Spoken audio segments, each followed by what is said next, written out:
अस्सलामुअलैकुम दोस्तों और साथियों, उम्मीद है आप लोग खैरियत से होंगे। आज की वीडियो में हम बात करेंगे एक बहुत अहम काम के बारे में जो इंसान करते हैं। जिस तरह हमारे लिए बहुत ज़रूरी है कि हम खाना खाएं और सोएं, इसी तरह बहुत ज़रूरी है कि रोज़ाना हम शावर लें या हम नहाएं। अब नहाते हुए हमें वो कौन से काम करने चाहिए कि जिसके जानने के बाद आपका खुद दिल करेगा कि सर्दियों के इन मौसम में कि जिसमें नहाते हुए बड़ा मुश्किल होता है अपने आप को कायल करना, तो आप ख़ुद को कायल करेंगे कि आपको वो 5 फ़ायदे ऐसे मिलेंगे कि जिसके बाद से आपका दिल बड़ा आसानी से राज़ी हो जाएगा नहाने के लिए, शावर लेने के लिए, बाद के लिए। तो दोस्तों, उसमें सबसे पहली जो चीज़ है वो आप ज़हन में रखें कि हो सकता है कि ये चीज़ थोड़ी सी आप जो पहले से सोचते हैं उससे उलट हो। यानी कि जो नहाने का टेम्परेचर होता है, जैसे हमारी कोशिश होती है कि हम सर्दियों में गर्म पानी से नहाते हैं, लेकिन मेरे कहने पे आप एक काम करें कि एक दिन आप गर्म पानी से नहाएं और एक दिन आप रनिंग टैप वाटर से नहाएं। कि जो पानी का होता है, टूटी का पानी होता है, उसको आप कुछ देर चला के रखते हैं और उसके बाद से उसका टेम्परेचर नॉर्मल एक टेम्परेचर हो जाता है, तो उससे नहाएं। तो दोनों के नहाने के बाद आपने देखना है कि जो गर्म पानी से आप नहाएंगे तो उससे आप जो हैं वो लिथार्जिक, यानी आप फ्रेश फील नहीं करेंगे। आपको बहुत ज़्यादा ये फील नहीं होगा कि आप नहाने के बाद आपके जिस्म में कोई चुस्ती आई है। लेकिन अगर आप रनिंग टैप वाटर या जो आम पानी होता है टूटी का, तो उससे नहाएंगे तो उसके नहाने के बाद आपको काफ़ी ज़्यादा फ्रेशनेस और ताज़गी का एहसास होगा। इसकी वजह क्या है? साइंस हमें ये बताती है कि अगर एक होता है गर्म पानी, एक होता है ठंडा पानी और एक होता है टैप वाटर। अब जो ठंडा पानी होता है, साइंस ये बताती है कि अगर आप उससे नहाते हैं तो उसकी वजह से आपके खून की सर्कुलेशन बेहतर हो जाती है। वजह क्या है कि जब ऊपर की हमारी जिल्द की खून की नालियाँ होती हैं वो सिकुड़ जाती हैं, वो कॉन्स्ट्रिक्ट कर जाती हैं ठंडे टेम्परेचर की वजह से, तो जिस्म का जो नीचे का पूरा यानी कि खून की नालियों का माहौल है वो उस टेम्परेचर को मेंटेन करने के लिए बढ़ जाता है।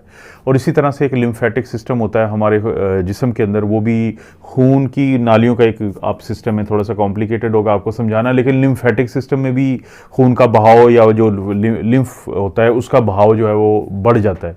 इसी तरह से हमारा जो मदाफ़ती निज़ाम है, इम्यून सिस्टम है, वो एक्टिवेट हो जाता है।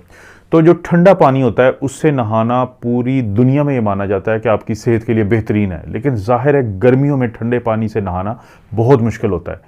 तो इसीलिए हम कहते हैं कि बेशक आप ठंडे पानी से ना नहाएं, लेकिन गर्म से मत नहाएं, बल्कि जो आम टेम्परेचर का पानी होता है, रनिंग टैप वाटर होता है, तो उससे आप नहाएं, क्योंकि उससे आपको ये फ़ायदा मिलेगा। लेकिन अगर आप गर्म पानी से नहाते हैं तो उससे आपको नुकसान होता है। ख़ास तौर पे देखें, नहाते हुए हमने सर पे डालना है, आंखों पे डालना है पानी, चेहरे पे डालना है, और गर्म पानी जो है वो आपके जिस्म के लिए, बालों के लिए, जिल्द के लिए वो बहुत नुकसानदेह होता है।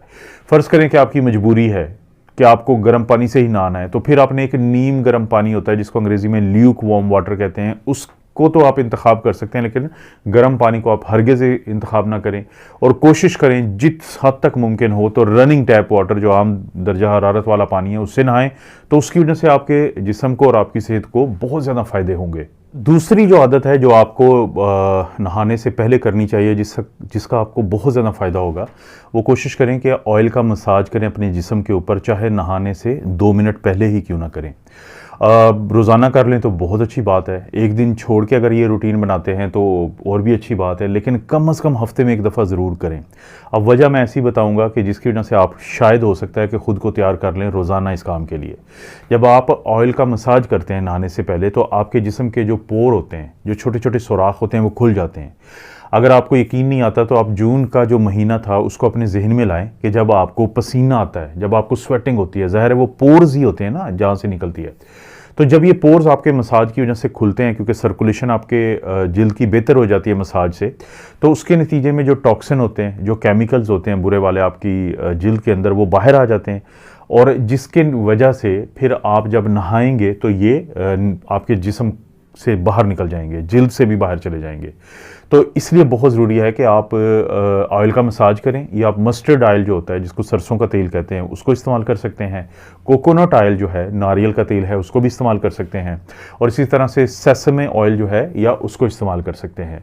नहाने से पहले चाहे 2 मिनट पहले ही आप क्यों ना ये एक मसाज करें, इसमें शायद आपको 5 मिनट से ज़्यादा ना लगे, लेकिन इसकी वजह से आपको बहुत ज़्यादा फ़ायदे होंगे, तो ये भी आप ज़रूर करें। तीसरी चीज़ जिसका आपने बहुत ज़्यादा ख्याल रखना है वो ये है कि आप पहले बाथ लें, पहले शावर लें, नहाएं, और उसके बाद खाना खाएं। उसके पीछे एक बड़ी इंपॉर्टेंट साइंस है। अगर आप खाना खाने के बाद नहाएंगे तो इसका नुकसान ये होता है कि खाना खाने के बाद हमारे जिस्म का जो ज़्यादातर खून है वो इन्हिज़ाम की तरफ जाता है, वो चीज़ों को हज़म करने की तरफ, डाइजेशन की तरफ, मैदे की तरफ, आंतों की तरफ चला जाता है। लेकिन अगर आप उसके बाद नहाते हैं तो उससे क्या होगा कि जैसे मैंने सबसे पहली ऑप्शन का जिक्र किया कि जब आप नहाएंगे तो आपकी जो जिल्द है उसका दर्जा हरारत थोड़ा कम होगा। उसको बरकरार रखने के लिए तो आपका जो खून है वो दौड़ेगा या रश करेगा जिल्द वाली साइड पे या उसके नीचे के एरियाज़ में। लेकिन अगर आपने खाना खाया है और उसके बाद आप नहाते हैं तो वो खून जो चाहिए था आपकी खुराक को हज़म करने के लिए उसको जाना पड़ेगा दूसरे काम के लिए, जिल्द के नीचे के एरिया के लिए, दर्जा हरारत को मेंटेन रखने के लिए, बरकरार रखने के लिए, जिसकी वजह से आपके जो खुराक को हज़म होने का अमल है वो बहुत मुतासर होगा। उसकी वजह से आपका खाना हज़म नहीं होगा, आपको गैस रहेगी, आपको पेट में दर्द रहेगा, आपको कब्ज़ रहेगी, आपको ये मसले रहेंगे। तो कोशिश यही करें हमेशा कि पहले आप शावर लें और उसके बाद खाना खाएं। लेकिन फ़र्ज़ करें कि कोई मजबूरी है कि आप शावर नहीं ले सकते, पहले नहा नहीं पहले सकते खाने के, तो खाना खाने के 2 घंटे के बाद फिर आप शावर लें। अक्सर आपने नोट किया होगा कि खाना खाने के बाद हमें थोड़ी सी नींद आती है। उसकी भी क्या वजह है कि दिमाग की तरफ से भी जो खून है वो हाजमे की तरफ जाता है, वो डाइजेशन की तरफ जाता है। तो इसलिए ये आपने ज़रूर करना है कि आपने पहले नहाना है और उसके बाद आपने खाना खाना है। अब दोस्तों जो चौथी चीज़ है जो बहुत ज़रूरी है आपने वो नहाते हुए करनी है, वो ये है कि आपने स्क्रबर होता है एक लूफा भी एक आपको मार्केट से मिलता है। तो इसका बुनियादी मकसद क्या है कि हमारी जो जिल्द है वो हमारे जिस्म का सबसे बड़ा ऑर्गन है, ये एक ज़िंदा चीज़ है। जो भी ज़िंदा चीज़ है उसमें टूट फूट होती रहती है। अब जो वो टूट फूट होती है तो उसकी वजह से कुछ एरिया होता है स्किन का जो डेड होता है, लेकिन वो जो डेड एरिया है उसकी वजह से हमारे जो जिल्द के पोर्स होते हैं, सुराख होते हैं, वो बंद होना शुरू हो जाते हैं। तो स्क्रबर क्या होता है कि स्क्रबर कुदरती तौर पे भी मिलता है, नेचुरल स्क्रबर भी होता है, आपको ऑनलाइन भी मिल जाएगा और आपको मार्केट से भी मिल जाएगा, या ये प्लास्टिक के भी होते हैं, सिलिकॉन के होते हैं, ये लूफा तो ये तस्वीरों में भी आप देख रहे हैं। तो इससे क्या होगा कि जब आप पहले जिस्म को वेट करके साबुन लगा के तो उसके बाद आप इसको भी वेट करें और इसको फिर अपनी जिल्द पे अच्छे तरीके से आप इस्तेमाल कर सकते हैं। ये बैक के लिए भी होते हैं, फ्रंट के लिए भी होते हैं। तो इससे क्या होगा, एक तो डेड स्किन अलहदा हो जाएगी और दूसरा वो जो पोर्स हैं आपकी जिल्द के वो खुल जाएंगे। यानी हमारी जिल्द एक हमारे जिस्म का, जैसे मैंने बताया कि सबसे बड़ा एक ऑर्गन है, तो उसको ब्रीदिंग में, उसको सांस लेने में आसानी होगी, उसको वो काम करने में आसानी होगी जिसके लिए वो जानी जाती है कि टॉक्सिन्स को अपने अंदर से हटाना जिस्म के अंदर से। तो इसलिए बहुत ज़रूरी है कि नहाते हुए आप स्क्रबर का इस्तेमाल करें और ये आपको बड़ी आसानी से मार्केट में भी मिल जाता है और आप यकीनन आपके घर में होगा और आप शायद इसको इस्तेमाल ना कर रहे हों। दोस्तों जो पांचवी और सबसे आखिरी आदत है जो आपको बहुत फ़ायदा देगी नहाने में, वो ये है कि नहाने से पहले जब आप मार्केट में जाके कोई साबुन, शैम्पू, जेल ये इसको चूज़ करते हैं, इसका इंतखाब करते हैं नहाने के लिए, तो आपने एक बात को ज़हन में रखना है कि जब भी कभी आपको जिस्म में दर्द हो या और भी मुख्तलिफ़ किस्म के मसाइल हो तो डॉक्टर आपको क्रीम देते हैं कि ये जाके आपने अपनी जिल्द के ऊपर लगानी है, मलना है, मसाज करना है इसको हल्का सा। तो उस क्रीम के अंदर मौजूद जो केमिकल हैं वो आपके जिस्म में दाखिल होते हैं और आपके खून का हिस्सा बनते हैं और आपको दर्द से निजात दिलाते हैं। ये आपने अक्सर देखा होगा।